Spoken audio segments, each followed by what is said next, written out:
சதுர்த்தி அன்று கொழுக்கட்டை செய்வது ஏன்?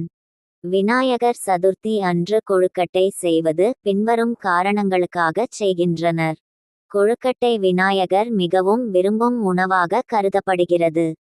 அவனது பிரசாதமாக பல்வேறு வகையான கொழுக்கட்டைகள், வெல்லக் கொழுக்கட்டை, உப்பு கொழுக்கட்டை, முதுகப்பட்டி கொழுக்கட்டை தயாரிக்கப்படுகின்றன. கொழுக்கட்டை தயாரிப்பது ஒரு பக்தி செயலாக கருதப்படுகிறது. விநாயகர் சதுர்த்தி அன்று விநாயகருக்கு நன்றி தெரிவித்து அவரிடம் ஆசீர்வாதங்களை பெற பலரால் கொழுக்கட்டை அர்ப்பணிக்கப்படுகிறது. கொழுக்கட்டை விநாயகருக்கு சமர்ப்பிப்பதால் குடும்பத்தில் வளம், நலன் மற்றும் சந்தோஷம் அதிகரிக்கும் என நம்பப்படுகிறது. குழந்தைகள் முதல் பெரியவர்கள் வரை கொழுக்கட்டை செய்து விநாயகரை வழிபட்டு குடும்பத்தில் மகிழ்ச்சியையும் ஒற்றுமையையும் உருவாக்கும் ஒரு வழக்கமாக இது உள்ளது.